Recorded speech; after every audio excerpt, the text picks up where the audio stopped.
What's going on, everyone? I want to cover some levels for tomorrow that I think are going to be very, very important. And the reason that they're going to be very, very important, I want to show you guys something here inside the EVX Discord.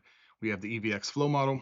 This is the flow map. Okay, so this map is posted each and every single week, and it will continue to be posted for the guys.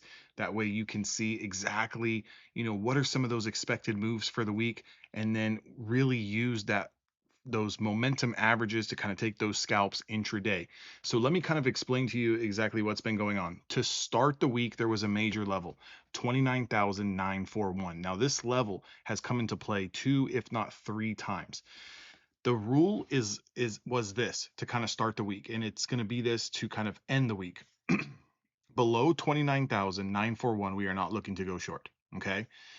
We were going to be neutral to bearish bias, and if we reclaimed 29,941, that next area, the psychological area that I think everyone was really looking at, was 30,000. Now we blew through 30,000, like just absolutely destroyed 30,000. And when we went through 30,000, that next target area, as long as we were holding 941, as long as we were holding 30,000, we were going to be playing longs into 30,125. That got destroyed. Now, the next area was Wednesday's expected move, 30,230. Again, got destroyed. Now, was there some ups and downs? Was there some sell-offs in the overnight sessions? Sure. Last night, Asia had absolute liquidation all the way down through 30,000, all the way down to 29,941. And I'm going to show you guys the chart in just a second. And then we had that immediate reversal. London absolutely just engulfed everything and put us back on the up and up for today's New York session. Now, because we're trading up here towards the 300s on the NQ, there's one level that I have to put on my chart here, and I didn't think I was going to need it, but we're going to have to put it on the chart. That's 30,426. This is extreme end of month expected moves that's priced in. Okay, being that this is the last week of the month, we are up in that area. So if we do kind of pull back throughout Asian session, throughout the London session, any type of washout through New York's open, any hold that stays above 230, that stays above 326, we have to start looking at 425. Okay, 425, 426. Again, if we reclaim today's high tomorrow and we're pushing higher, be careful as we come into that 426. So again, you're going to have some room. You're going to have about 100, 120, 140 points worth of room to kind of play with to the upside there. But I want to give you guys the flip side.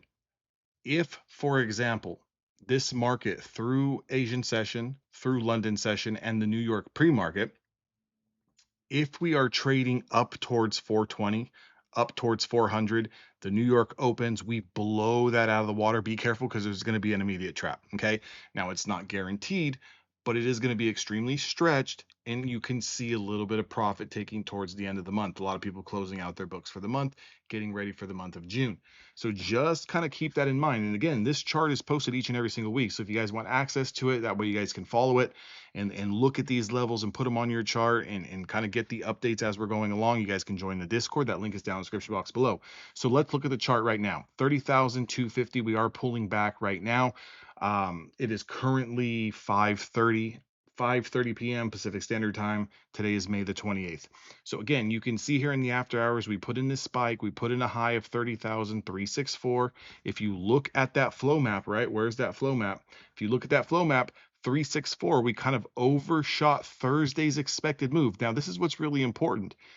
The market makers had this priced in. This is the expected move for Thursday, 326. We touched it today. We touch it again in the after hours. Now we're pulling back into Wednesday's kind of expected move area.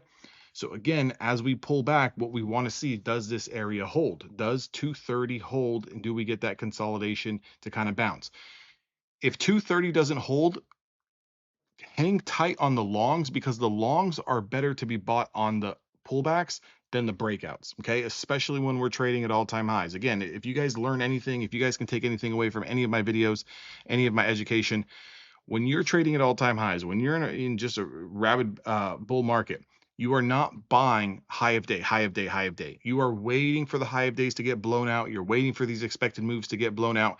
You're waiting for pullback and waiting to see if your anchor, your magnet, your VWAP holds, and then you want to be buying off those supports to play it back to the upside. That's how you do it. Vice versa in a bear market. If we do not hold 30,000 to 230, we have to look for that 125 to hold. That would be a good pullback area. You can see our daily 5 SMA is kind of sitting at 30,052. I'm expecting this to rise just a little bit to kind of end the week. It shouldn't rise too much, but again, between 30,050 and 30,125, if we do pull back, those are your two targets. We might look for some buying opportunities there. Again, depending, the market has been doing a very good job. If the market opens up and it flushes, wait for some of these moves, wait for some of these levels to come into play to take that long bounce, okay? If the market gaps up and it immediately screams, be careful chasing that, especially the higher we get through 30,326. I got to put that end of month expected move on here. So let's put it on here. What was that level again? That level is 30,426. So 30,426. We'll put that on the chart right now. 30,426. We get that going. Everything else looks good. And there's that level. So 30,426. We're going to leave that on there because if we do consolidate, okay, and we continue to pull back and we break through and you get through 30,030, 380, 426 is just about 50 points away. So you're going to kind of have to be on your P's and Q's if you guys want to put alerts or whatever. If you trade through London, you trade through the pre-market, this, that, and the other. What I'm personally looking for is hopefully we continue to pull back. Hopefully we continue to pull back overnight. That way it can give us a little bit of a buying opportunity, maybe between 125 and the reclaim of 230. That would be fantastic. But again, if you're not understanding of these levels and what's already been priced in for the week, what we have already done for the week, you are basically trading blind, okay? And it's never good to be trading blindfolded because you just have no idea what you're doing. You're trying to short the highs, and every little pullback you're shorting. The only thing is you're getting trapped into these big support levels, and then you're getting squeezed out of the position. The same thing if you're getting overzealous and you're chasing these big breakouts through high of day and the market pulls back 10, 15, 20, 30 points, and you have a very tight stop loss, maybe you're playing bigger size, you're going to get stopped out. So again, right now until the narrative changes, for me personally, I think for the market personally, if we are holding 29,941 and we're holding 30,000, we are looking to buy the dip. Okay, we are looking to buy the dip. That's the bias. That's going to remain the bias until we lose 30,000, until we lose 29,941. And then once we lose those areas, then we can start playing for some of those bigger, pullbacks, those bigger back tests, right? I can give you some levels to the downside if something crazy happens tomorrow. Anything below 941, you can see a very, very aggressive sell-off into that Asian session sell-off that we had yesterday that came all the way down to like 765, right? Once we lost to 941, 765. You can look for this area. Maybe you get a little bit of consolidation right there. Anything below that next big quote unquote support that I would like to see hold is going to be the 10-day moving average, that daily 10 sitting at 29,615. So just make sure we have that area. And that's also kind of matching up with one of this week's expected moves to the downside if it was to come, which is 565. So those are the levels. That's what we're looking for. The game plan is very, very simple. We open up New York session above 30,000, above 30,000, 125. We are looking to go long. We are looking for those bounces. We're looking for those washouts. We're looking to buy the dip. If we gap up over 426, I'm going to let that go. Okay. If they want to gap up over 425 and they want to just scream it all the way to 500, 550, 600, they can do that. I'll wait for the momentum averages, which is the 510. It's the 510 we use in the EVX flow model. The momentum averages is what we call them in the EVX flow model.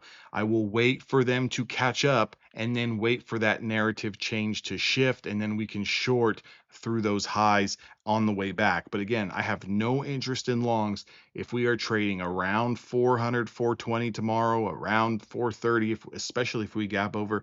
No interest to trade long. If anything, I want to see this continuation. I want to see this pullback. I want to test the 230 area. if not the 125. I think those would be some pretty good washout areas, because off the open, if you get that quick sell off, I have a strong feeling that those early shorts are going to get trapped, and where they could get trapped could be 30,050, 29,941, or any reclaim of 29,941. What's a reclaim? If you look at something like this, like go back to Wednesday's price action, look at the first 2 hours of selling. First 2 hours, big down move off 941, bounce.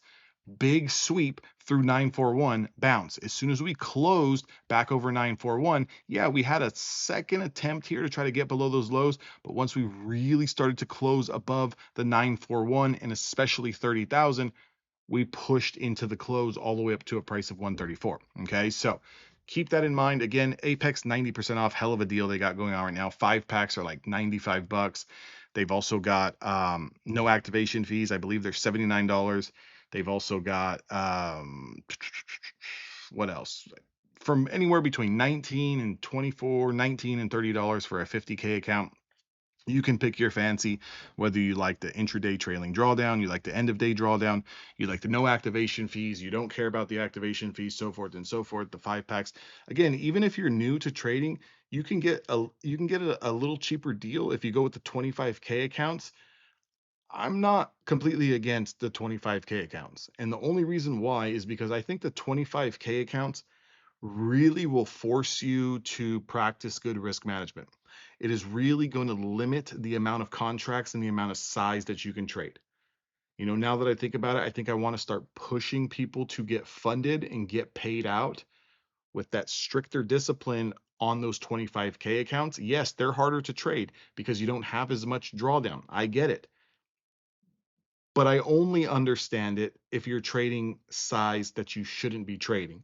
Meaning, if you're trading 1, 2, 3 micro contracts on a 25K account, $1,200, $1,500 worth of drawdown, whatever you get, that trailing drawdown, that end of day drawdown, that's enough. Because at that point, you shouldn't be risking more than $100, $125, $150 a trade. If you really think about it, you know, that gives you 9 trades, 10 trades, 12 trades, depending on how you want to chop it up, maybe more.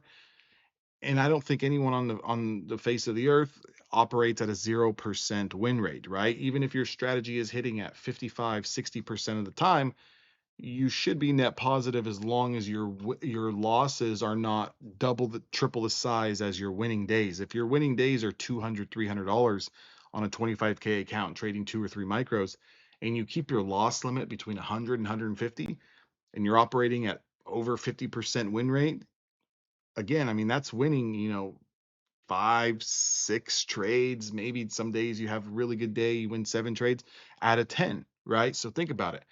And again, it doesn't take that long to get paid out.